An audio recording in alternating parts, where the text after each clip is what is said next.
observe respectful behavior and decorum during this public meeting. Anyone acting in a disruptive, disorderly, or threatening manner will be asked to leave and may be precluded from participating in future opportunities for public comment. Please be courteous and respectful. Please turn off or mute all cell phones and pictures. Thank you. Oh, we get it right out of it. All right. Public comments? Oh, there's a bunch of them. Chuck Bear? Yes, sir. Do I need to do it, should I stand up or can I sit? I didn't know what the... Stand and give your address, name and address to record. Okay. My name is Chuck Bear. I live at 48223 Hill Street. And I have a concern that I wanted to just bring up is I'm opening a little donut shop on First Street. Some people might know that. Chucky's. I've been on progress for that for a while. After much ado, I finally have everything, all my fire suppression system installed as of today, and everything's in working order. And the only missing piece to the puzzle right now is I need to get someone to test the fire system on it. And I was under the impression that it could be done from town here, and it needs to have a trip test done on it. And the Oakridge and Sweeney, if you don't know who they are, they installed it, and it's all interlinked. All the electrical's done that interlinks the suppression system with the hood, and all that is done. They're going to be coming back through Oakridge tomorrow at 3 p.m. from Crescent Lake. They have a job up there to do, and I was standing here tonight hoping that maybe we had a person, maybe Tim or somebody, that was what I understood from Louis, that maybe someone in town had the capability of watching the trip test tomorrow afternoon so I could get that taken care of. So.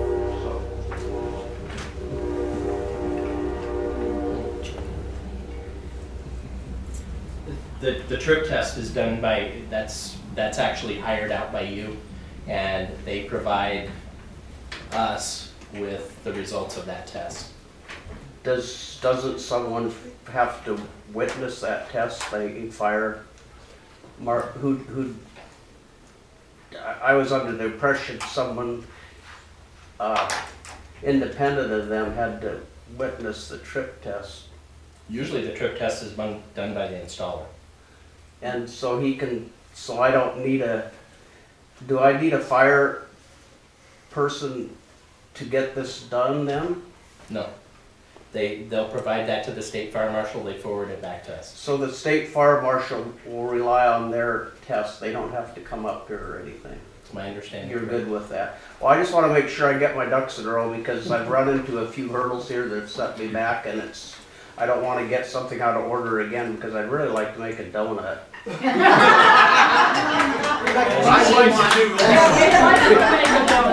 It seems like that ought to be really easy, but I could write a book on this. So, okay, I'll call Oakridge and Sweeney tomorrow and tell them to perform the test and provide the results to the state fire marshal. Per Lynn, right? For Tim. Right. Yep. Okay, I want to make sure I have names here that said that's the way we can do it, because sometimes we can do things at Oakridge, sometimes we do them from Cottage Grove. I've found out sometimes they do them from Lane County and Eugene, and sometimes they don't do anything at all. So, okay. The city doesn't have a fire marshal on staff. So. Okay, but I don't need to have a fire marshal to get this test done. And once that test is done, then I can proceed on with what I'm doing then, is that correct? Yep. Usually just observe, it's a pretty simple process. It You is. stand there, look and see does it work or not. Okay, I just want to make sure I didn't need someone over their shoulder verifying that. And it's kind of silly, actually. Okay, case. Okay, Nancy Kelly. Well, that's even better. I want to sign on in case I need to speak. I talked to Mr. Gomez about speaking towards the library changes. Yeah, we'll be talking about that under Oh, you're 7.2. gonna talk a little later than Yeah, that. so I can Okay. talk then. Mr. Beaver. You want me to talk now or at 7 point ... Well, we got them under old business. Oh, old business. Well, why don't you just wait until we get to that old business then, Ben? Old business. I'm gonna put old business right here. Yeah, two asterisks indicate it's old business. Mayor and council comment. I just, Councilor Carr? okay, good luck on your new business. We're all looking forward to it. We Oh, almost yeah. select Yeah. a new I hope business. I can meet your expectations. And you're taking all the calories out of them, right? Yeah, they're gonna be fat free. There's only 5 grams of fat in a raised donut. Oh, all I right. wanted to That's make good that, enough. give no more than a bowl of cereal. So. Pretty good. Are there any other council comments? Hearing none, we will move along. Additions, questions, or adjustments to the agenda? Yes, Your Honor, need to add 6.5. 6.5. And that is? That's additional CPA funding.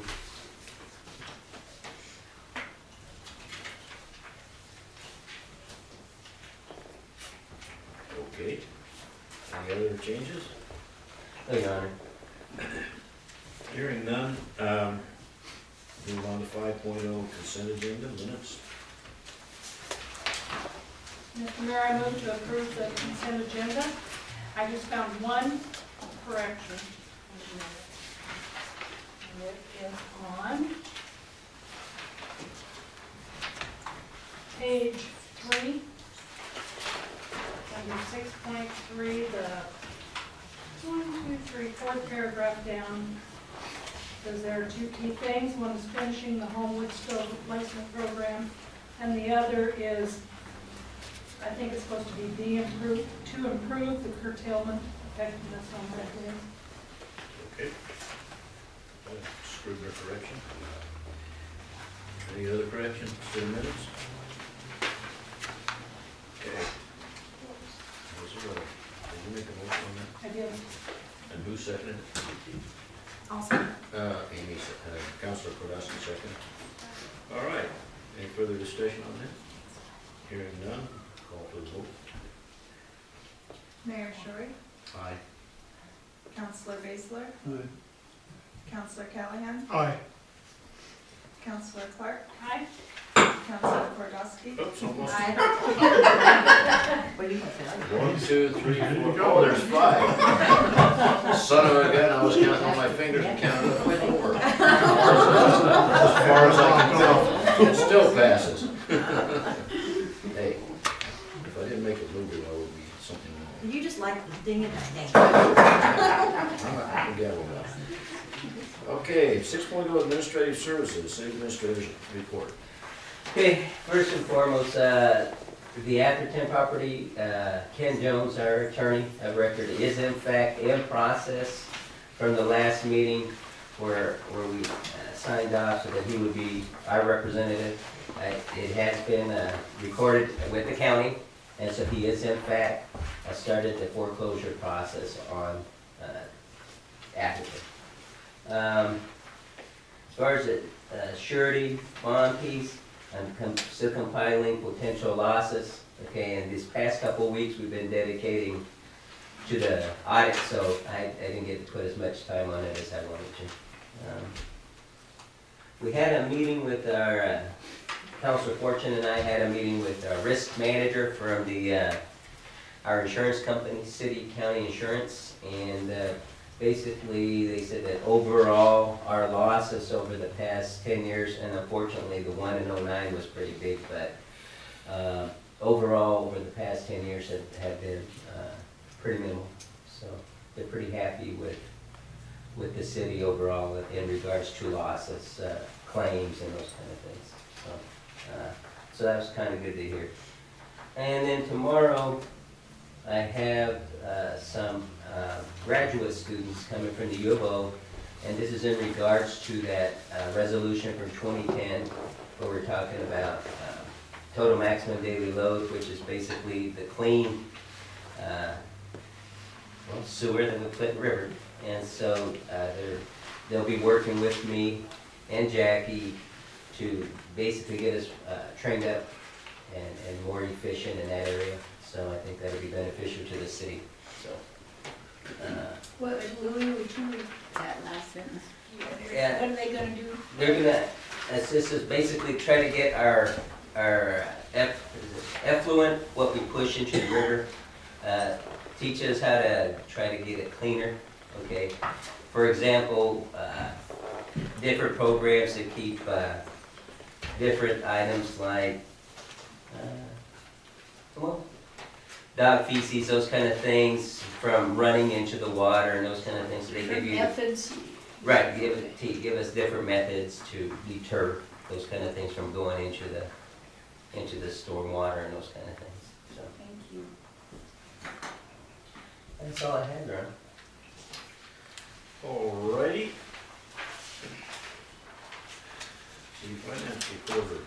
City recorder finance report. I'm gonna let Summer speak first. She has a little update on the audit, and since we're Okay. voice, I'm gonna let her go so she can get out of there. Hopefully the Thank you. training will come through. We just heard it come through. A few of us were looking around, waiting for her to come scream in the room. Got Denise in there with him. He's playing Angry Birds on my laptop, so she'll keep him entertained for a little bit. The auditors have been out here this week.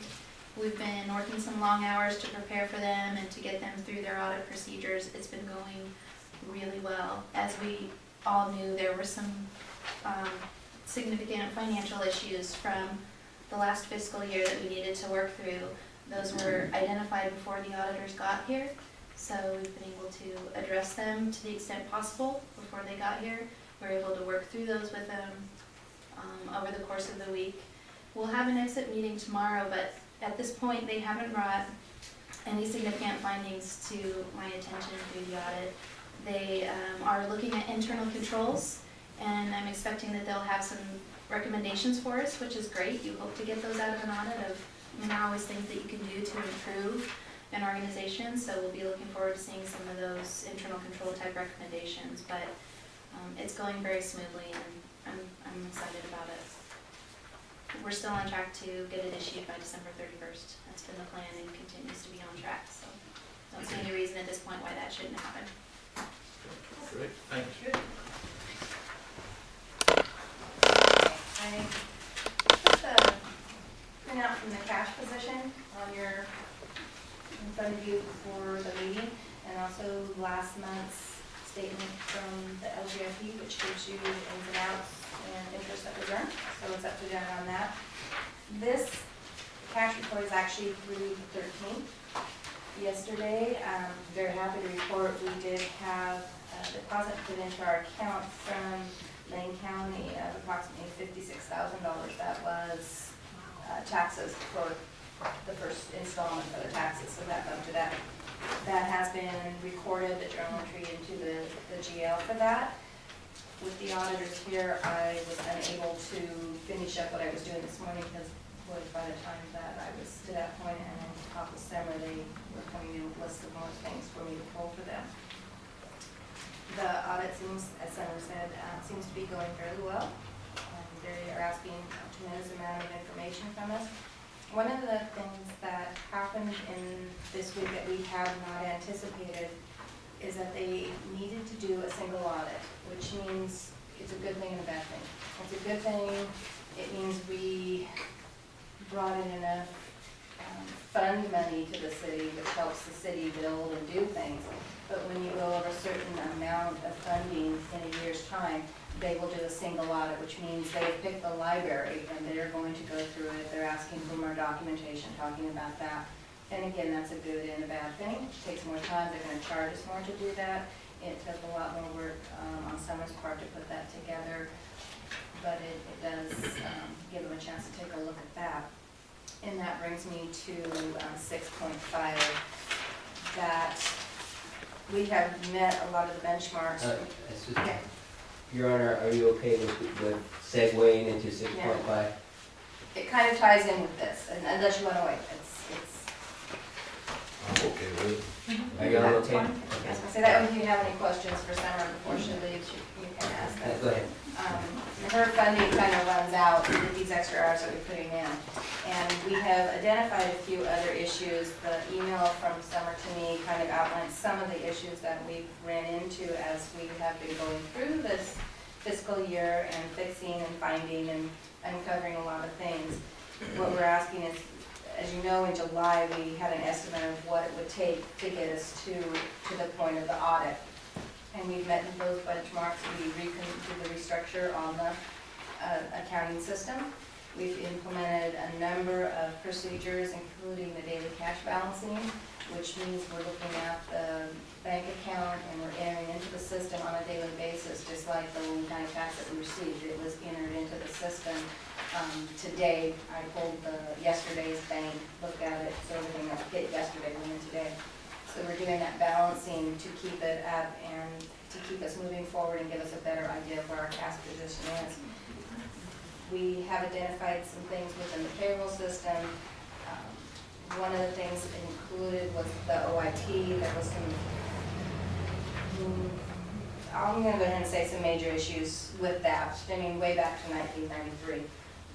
Quite a bit of work to be done. So what we're asking for is an additional $5,000 for you to approve that, for us to continue with the audit, to get us through this audit, and for us to address some of these issues and get them into place so that we keep moving forward and getting everything where it should be.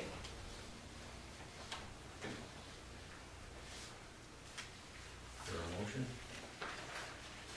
I'll make a motion that we allow the extra money to get this done, and I think she's proven that she's doing a good job. So- First, do we have? Yes, fortunately, we did have some unexpected revenue, unanticipated revenue that did come in here in the next couple weeks or 2 to 3 weeks out. I'll be bringing a number of changes within the budget so that by resolution, so that the money is allocated properly. And with that, we may end up having to bring you a supplemental budget because we're gonna have to bring in $150,000 for the ambulance. So all that's gonna happen at the same time. So yes, we do have that available. I second Ray's motion.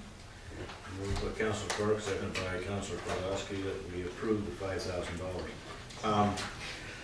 Amy's question was rather generic. My question is, where is it going to come from? What line item?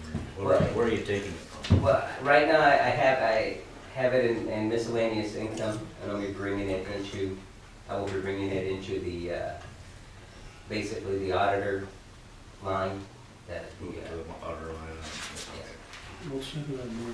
Okay, been seconded, moved and seconded. Any further discussion? Hearing none, call for the vote. Counselor Callahan? Aye. Counselor Kordowski? Aye. Counselor Baszler? Good. Counselor Clark? Aye. Mayor Shorty? Aye. thank you, council. Appreciate that. Okay, so I'm going to step out, thank you. Thank you. Thank you. 6.3, Larapa ordinance revision, second reading. Okay, council, as you'll see on the staff report, basically, we are at your second reading, and in accordance with our ordinance, charter, all of it combined, this can be approved by title only as a second reading. So, it is what I am asking of council, if you so wish. Feeling of council.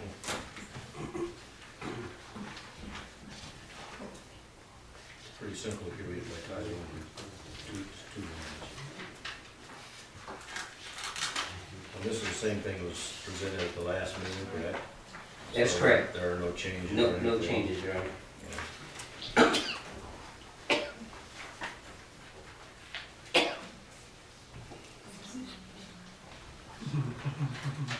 I don't think any of us like it.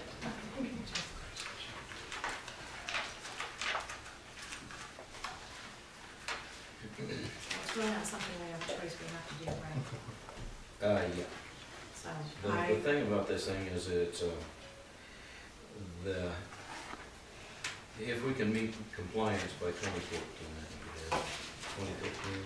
It kicks in 2015 if we don't meet it by 2014, the end of 2014.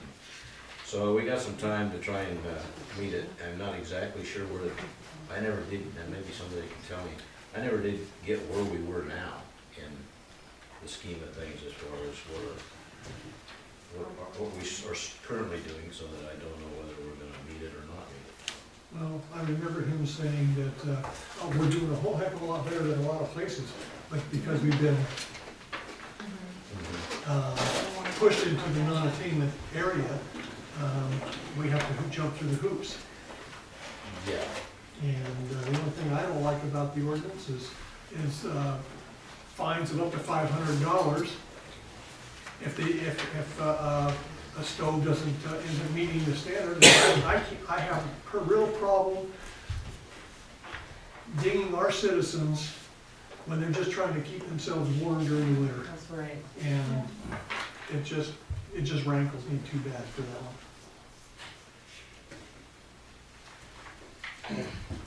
You know, I don't disagree with you to a point. However, some folks just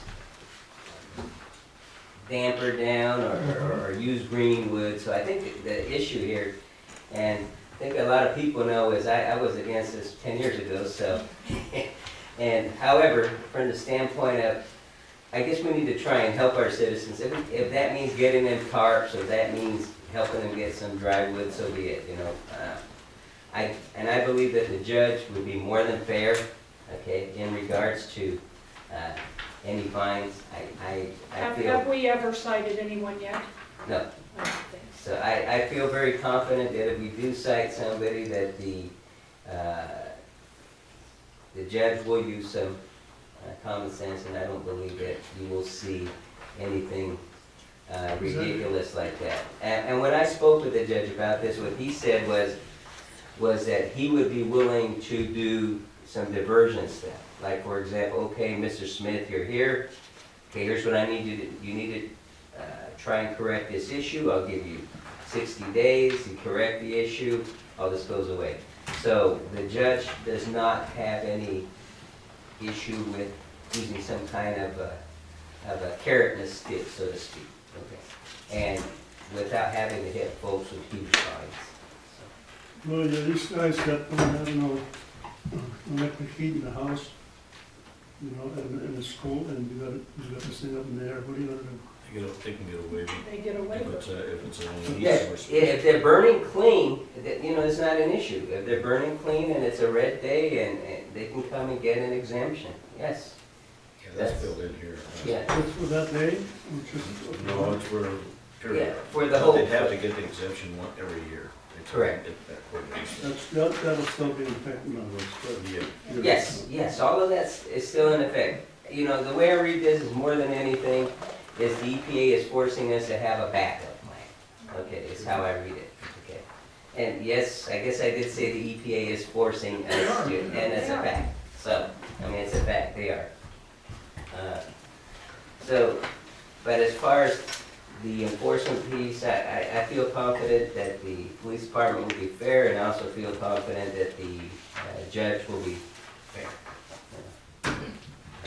I do have a little problem with 6A, section 6A, because it gives police authority to the city administrator, which he doesn't really have.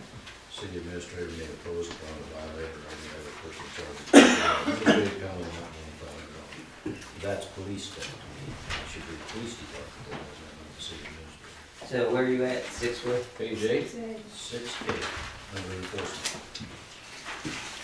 I didn't catch that three times I read it.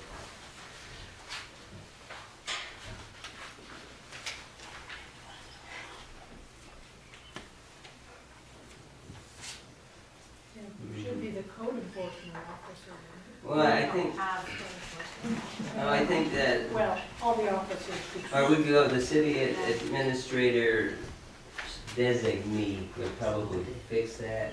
And, oh man, that means we probably have to like throw designee in, and we're gonna have to read this. another time. Well, the city administrator or C is authorized to designate a RAPA to enforce the administrative provisions of this code, but my understanding is the RAPA is not interested in doing that very much. Right. And so that's kind of a thing that's stuck in there that I'm not sure is very valid. A So, simple solution would be to take the city administrator out of doing it and have a police department or code enforcement or somebody else. well, most of our ordinances say city administrator's designee, so that would be the police department. Something. So, well, if we did make that change, then that means we'll have to read it by title only with the change, and then we'll have to read it again on the first meeting in December. So y'all okay with that? Yeah, can we recognize Christine? It looks like there might be a typo on the first page also. It says of the citizens twice in the first paragraph. Where's that? On the first page of the ordinance, the first paragraph, the health, safety, and welfare of the citizens.